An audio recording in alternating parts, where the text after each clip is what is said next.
Okay, and so today we will be going over letters and sounds and emergent reading. You know, just the beginning time of when a child is reading, and that usually it depends on the student. We're usually talking about pre-K, kindergarten, first grade, around that time period. A lot of this is taken from Core Knowledge Language Arts, and the link is down there. So if you ever wanted to take a look at that, you can do so as well. All right, let's get started. So just to kind of start with like the big picture of what we're doing and how this fits in. The end goal is always reading and reading comprehension, reading and understanding what we're reading. So that's the goal, right? And how do we get there? So if we take reading comprehension and we use this simple formula, word recognition, which is decoding, you know, being able to decode words, times language comprehension, which is knowledge. And that's our formula. Reading comprehension. Reading comprehension is a formula, and it is word recognition, which we call decoding, times language comprehension. So that's kind of the big picture of what we're working with here. So what does this formula actually mean? Let's just quickly go over that. What is word recognition? So, you know, this part of the formula, word recognition, does the reader have the phonics knowledge and skill to decode and sound out a word? Okay, so being able to decode, sound out a word. And an example of that, if you take the word bath, so if you have a reader that sees this word bath, being able to sound it out using phonics, knowing that bath is comprised of 3 phonemes, b, a, th, those 3, okay?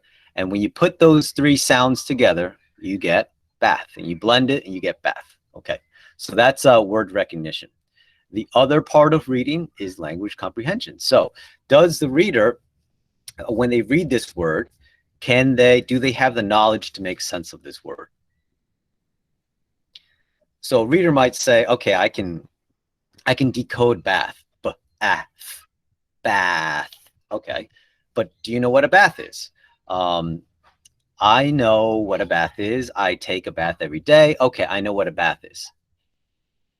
But, and I just want to, this is what happens a lot with people who are learning new languages.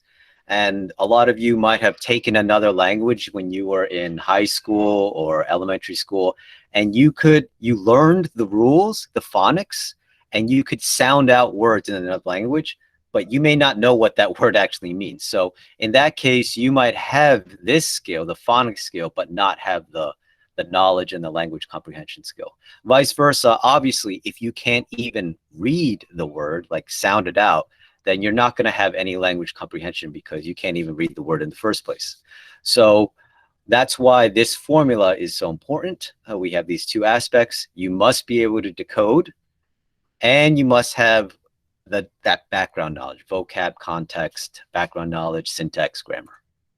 Okay, so if we look at this formula in a more detailed manner, we get this. So the language comprehension portion is this this turquoise-ish color, and then the orange is the word recognition. And today we are specifically going over decoding at the beginning stages of decoding. We've already covered phonological awareness, the sounds, right? The sounds of our language, background knowledge, vocab, verbal reasoning. So these 3 up here are kind of what we covered with our read alouds, okay? You're trying to build that background knowledge for our children. And that's it. So, you know, today, this is what we're going to be looking at, decoding. All right, let's jump into this. So we're going to talk a little bit about the alphabet. And it's a little more complicated than you might realize. So first of all, the alphabet, simply put, are symbols that represent sounds, okay? Symbols that represent sounds. And it's hard for our kids to wrap their heads around that sometimes. So that is what we're trying to get them to understand, that these little squiggly symbols, they actually mean very specific sounds. And if you think about this, since the beginning of humanity, all right, people have always been speaking. There's always been oral language. You don't need to go to school to learn how to speak or listen. You can actually learn how to speak generally by osmosis, by hearing people speak and trying and practicing. There isn't a specific code for that. Now, obviously, there's a small population of people who struggle with oral language. Yes, we know that. But generally speaking, people have been speaking and listening since the beginning of time.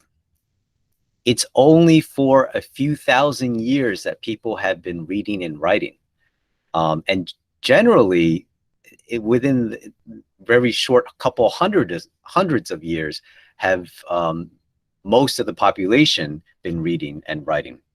We know that in the beginning of this of written language, there were pictures and drawings and logograms.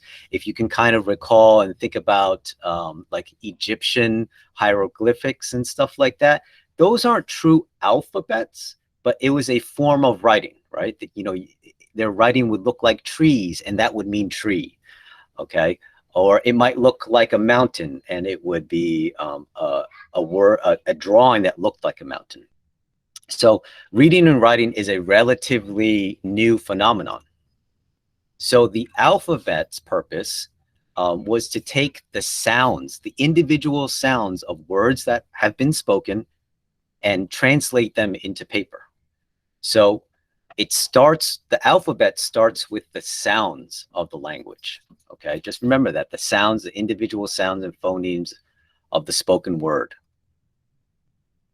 Now, there are, in the English language, there's a little bit of dispute between 42 to 44 individual sounds, phonemes. We call these individual sounds, we call them phonemes. So 42 to 44 English American phonemes.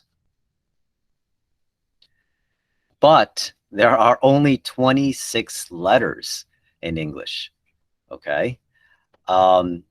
So this is kind of what makes English tricky, because we have more than one letter doesn't always equal one sound. We only have 26 letters, but we have 42 to 44 sounds. So now this is where English becomes, probably out of most of the alphabetic languages, one of the most difficult.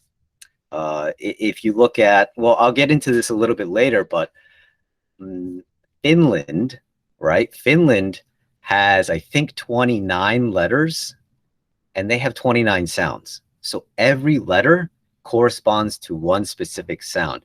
It's probably one of the reasons why in Finland, their kids learn to read so quickly, because they don't need to know as many rules. The same thing with actually the Romance languages. All three of the Romance languages, Italian, Spanish, and French, generally have a cleaner phonetic rule as far as letters and sounds. English, especially American English, is way more complicated. So, for example, the sound k, right? The sound that you'll hear in a C or a K, k. Well, that sound can simply be in kit, right? The k in kit. It could be the k in cat with a C. It could be Chris with the CH, k with the CH. It could be accent with a C next to another C. It could be folk at the end. It could be bouquet with a QU. It could be queen with a QU. It could be rack with the CK, or it can be box with the X, which is a k s sound. So all of these words have a k sound in it, and it's not just one letter. This is what makes English super complicated. Well, it's it's way more complex than other alphabetic languages. Okay, because of all these different rules, and we see this sound, the ch sound, ch. So normally ch is, you think of like chip, right? CH. But if you say watch, it's the same thing, same sound, but it's spelled TCH. A lot of people don't think of this, but future, ch, is TU, action, and then right, ch, shis. So again, the CH comes in many different forms. And then once we get to these vowel sounds, the A sound, this is where it gets extremely complicated, because we have English comes from several different languages. It's Germanic. It has French, parts of French. You'll see it borrows from all these different other languages. So the A in bay, the A in maid, way, E-I-G-H, all four of these letters make one sound, w, A, E-I-G-H. Straight, the A is spelt there, A-I-G-H. And then, you know, you have some French origins like fillet, right? The E-T, which normally you would say fillet, but in this case it's fillet because it's French origin. So you have the E-T-A.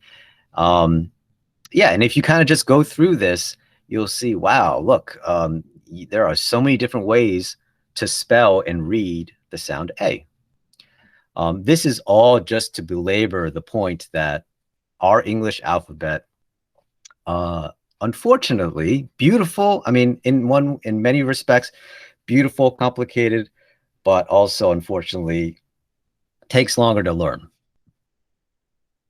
And I'm going to just pause it for a second because I'm throwing a lot at you. Any questions so far before I continue?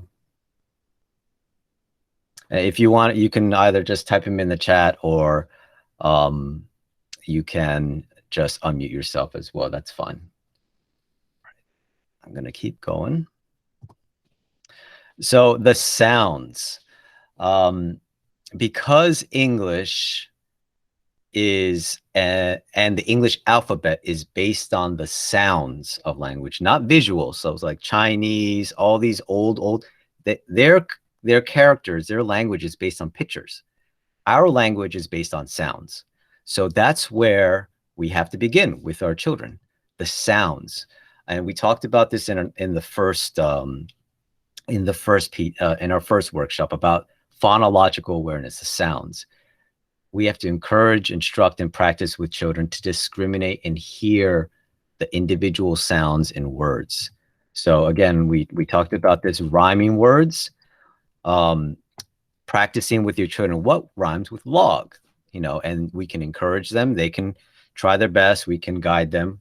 Dog, bog, mog, tog. What word doesn't rhyme? So you might say, what word doesn't rhyme? Take, took, make, and took is the one that doesn't rhyme, right? Or you could say which ones do rhyme. Take, took, make, and they would say take and make. The syllables. So we talked a little bit about this, like hearing the different sounds, maybe not the individual sounds, but the syllables. And I encourage people, if you want to know how many syllables, close your mouth, shut your mouth, and hum the sounds with the words. So if we say book, and now we try to close our mouth and hum the sounds, one sound, right? One syllable. TV, two syllables. And photograph, three syllables. So, you know, I know there's a lot of different ways people teach syllables. You know, sometimes we feel the bottom of our chin and feel how many times it goes up and down. Sometimes people they clap. To me, the humming is the easiest, but that's just my opinion. And Other ways to practice phonological awareness is the beginning, middle, and ending sounds, which require, we're not talking about letters or reading. So what is the first or the middle or the last sound in dog? So you might ask them, you know, what's the first sound you hear in dog? And the first sound is D. And the last sound, dog, G.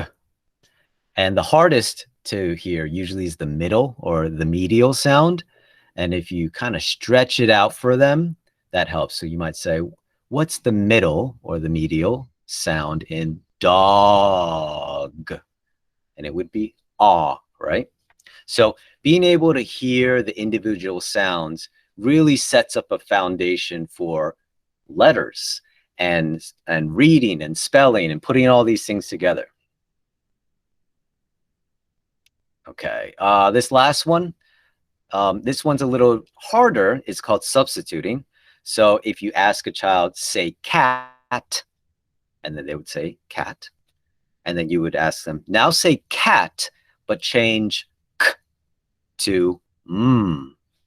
So they have to change the k in cat to mm in cat. So that would change into mat. All right. So that's tricky because they have to hear the sounds, they have to take the first sound, and they have to replace it with another sound. That's why you call it substituting. All right, so what's the point in hearing all these things?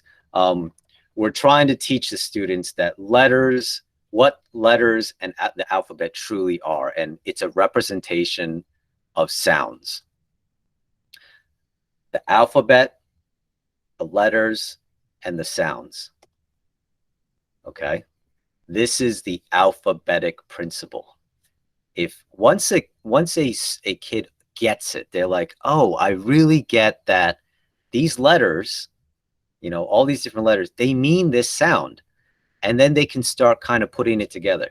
If that doesn't click, that alphabetic principle, this whole thing becomes very difficult for them to grasp. So there is a kind of a conceptual understanding to letters and sounds and how that ties into reading. Okay, so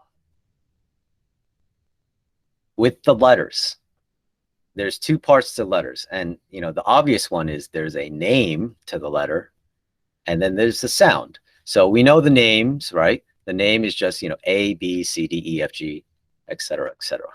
And the sound that corresponds to it.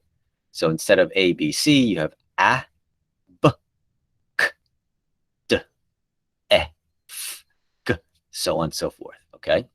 So we have names, we have sounds.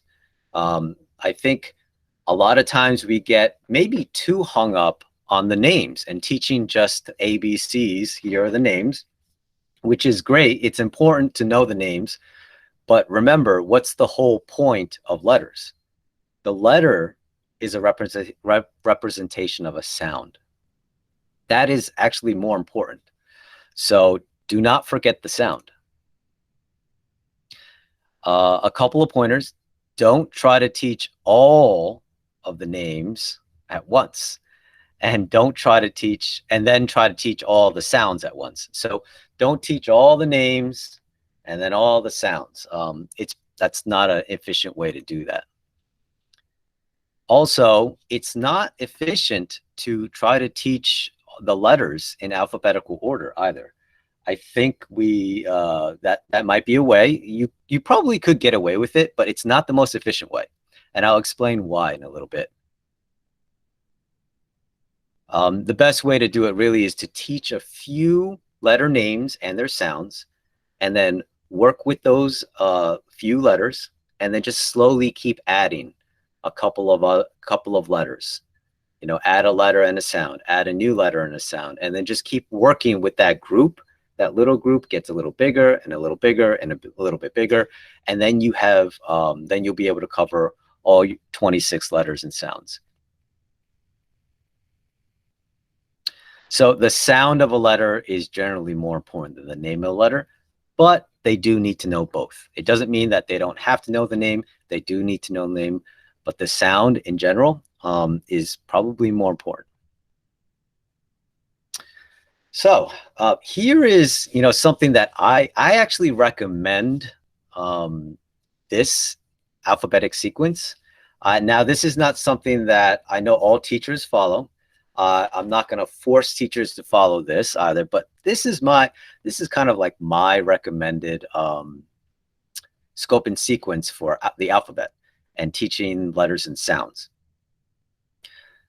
And there's a reason why, because they're easier to start out with certain letters, and you can start making words as well and start reading. So, I'll just go over a couple, but we start with the M, A, T, so on and so forth. Okay. And there's a couple of tips here. And actually, I do want to go over a couple of things here, but I'll go over the tips. Try not to add an extra, what we call a schwa sound at the end of certain letters. So the schwa sound is that extra vowel sound. And it sounds a lot like like a U sound, okay, short U sound. So an example of that would be the T, okay? The letter name is T. The sound is T, T. It is not ta, it is T. Because if you say ta, that's two sounds. That's T and That's that extra schwa sound, okay? Doing it virtually is a little tough, but if you're face to face, you can really clip and shorten those sounds. Another one is like G. The letter G. The sound is G, not G. Same thing with like F, not F. It's F. All right. There are some letter sounds that are a little bit trickier that some people are like, oh, I'm not really sure exactly how to say that.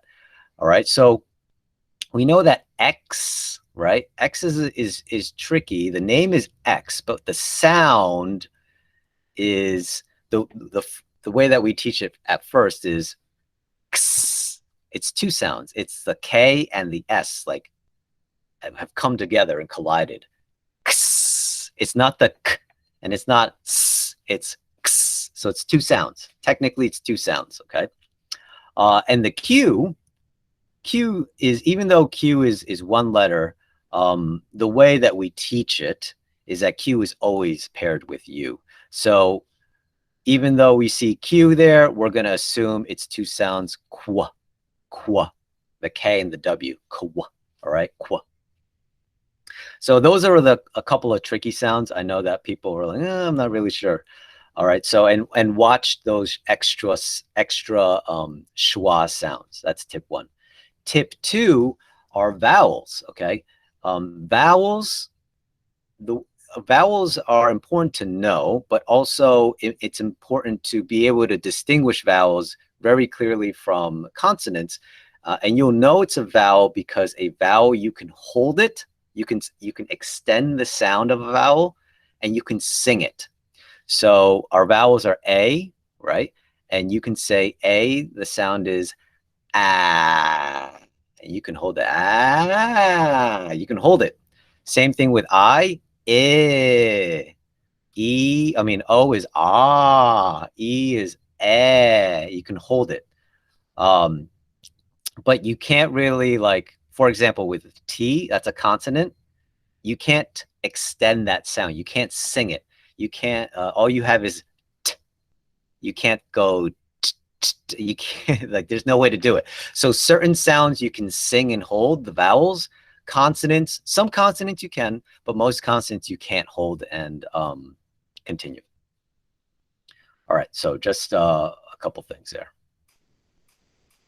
All right, so helping a student learn the letters and start reading. So you start with the sounds. Like I said, we're focusing on sounds. You're going to model the sound. Like, how do you say it?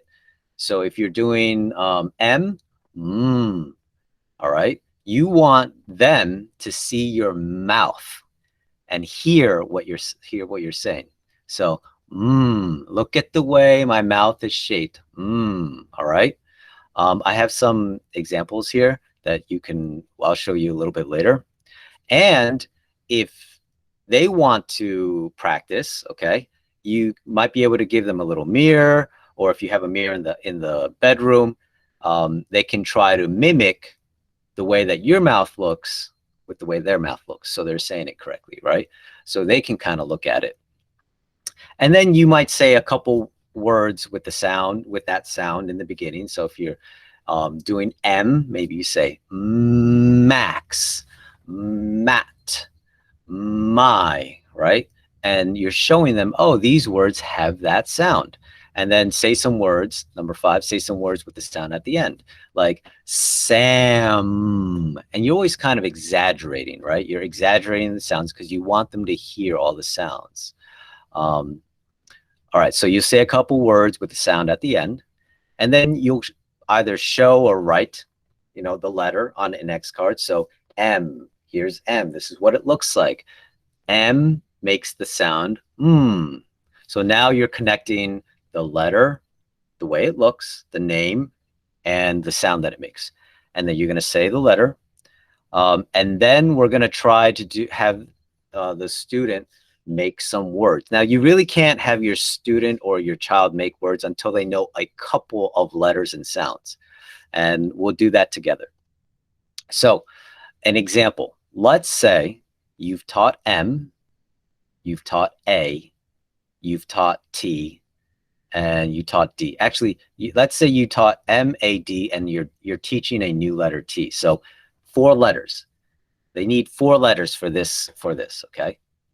If they know these 4 letters, then they can start to read, all right? You don't need to know all the letters to start reading.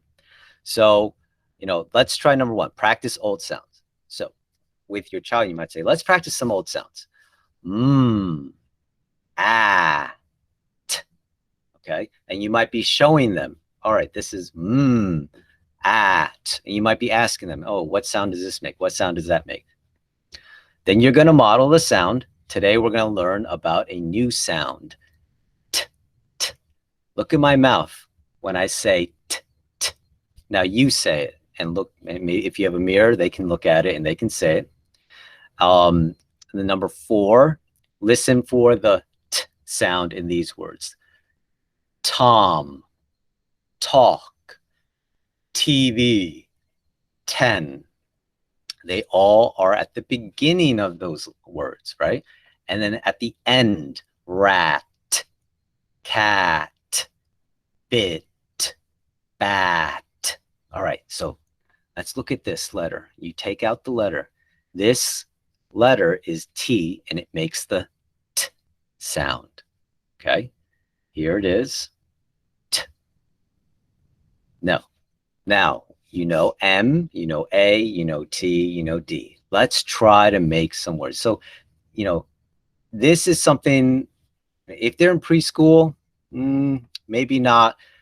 You kind of have to feel that out. It may be too much. You may just want to stick with letter names and letter sounds, but it's definitely possible, especially if they're more advanced with their 4-year-olds. Kindergartens could definitely do this. So if you go over the letters M, A, T, and D, and they know all these 4, they can actually start reading. So here's an example. We have the the A, D, and the T. Okay. So we're going to assume that they know that, and this is what it would look like, okay? So what I might say to a child is, all right, let's make some words here. And if you have this in front of them, like on it, you can use a piece of paper. I'm just doing it virtually because we're all virtual. And this right here might be the adult's little cheat sheet. You might have a couple words like, okay, I'm going to make some words here, really simple. And this would be obviously off to the side. They wouldn't see this. And I would ask my student, okay, Kathleen, can you make and read the words at? Now, Kathleen, as you move these letters, the at word down, can you just say the sound as you're moving them? So my student would move them if they could. At. Good. Perfect. Okay. So at. And you know, they might say at. And then I might, if they don't blend it or read it together, I might just say, hey, can you now put those two sounds together? And they would say at. All right, now put those letters back. And can you make add? And make sure you sounds good. Add. And perfect. All right, ad is like an advertisement, an ad. Okay. Now I want you to change add to am.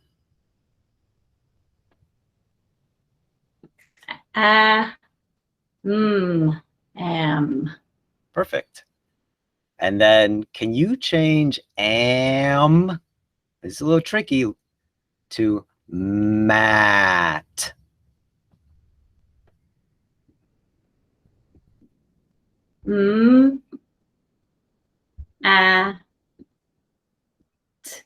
Mat. Perfect. And lastly, change mat to mad. Mad. Perfect. So you know, you can see that if your child knows 4 letters, okay, they can make a lot of words with it, and they can actually start reading words.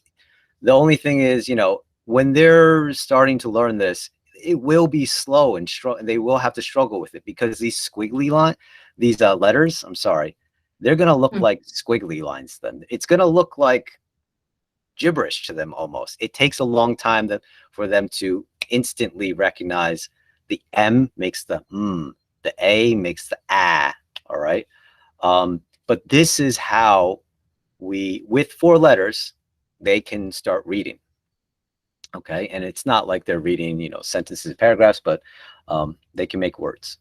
So that's how we approach letters, sounds, and reading. Okay.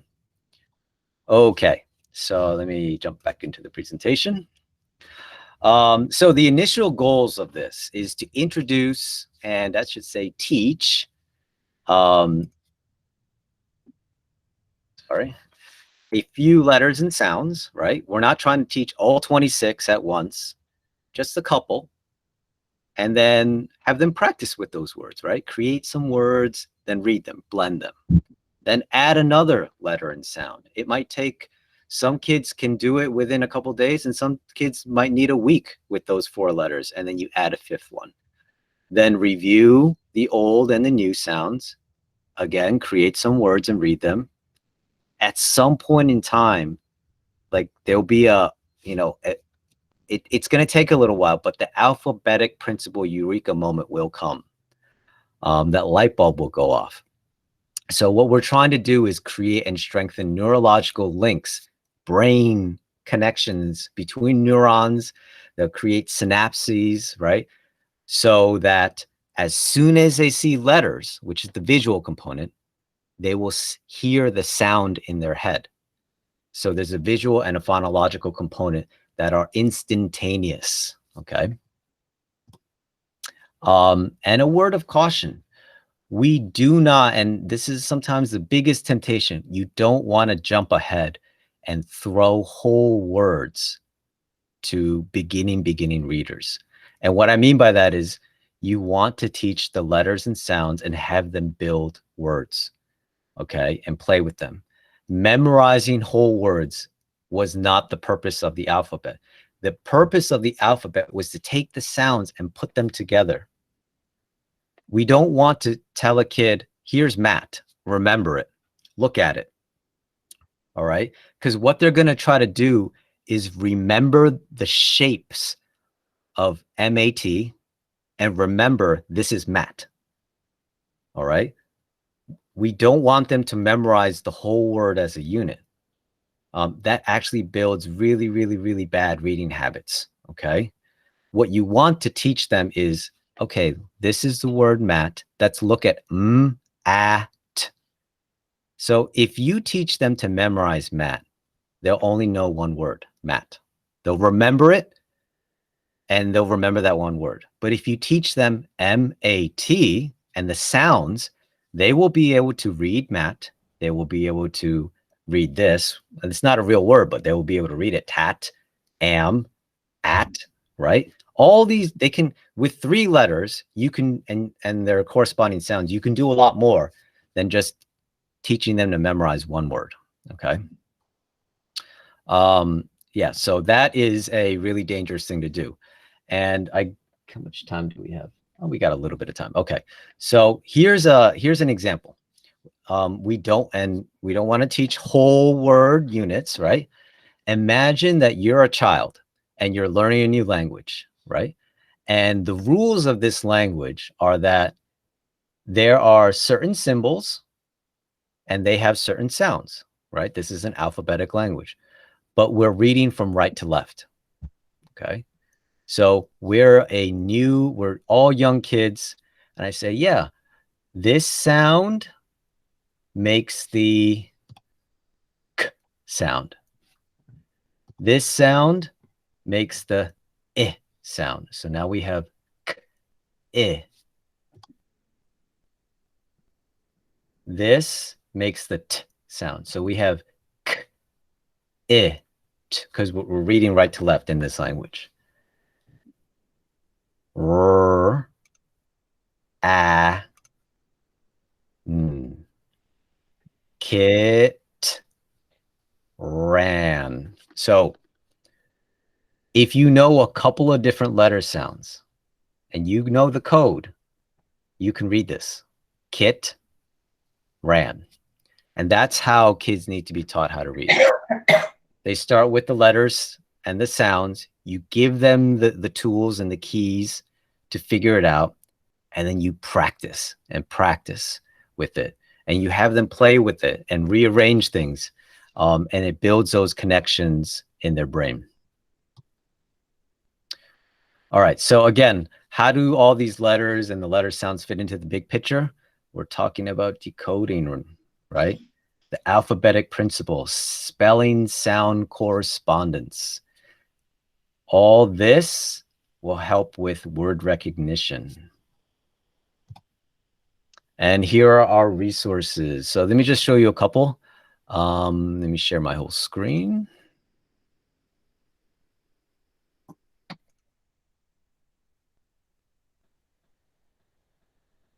Okay. All right, so here are some letter cards. If you just wanted to see like actual letters, these are all the different letters, uppercase, lowercase. You could just print them out if you wanted to.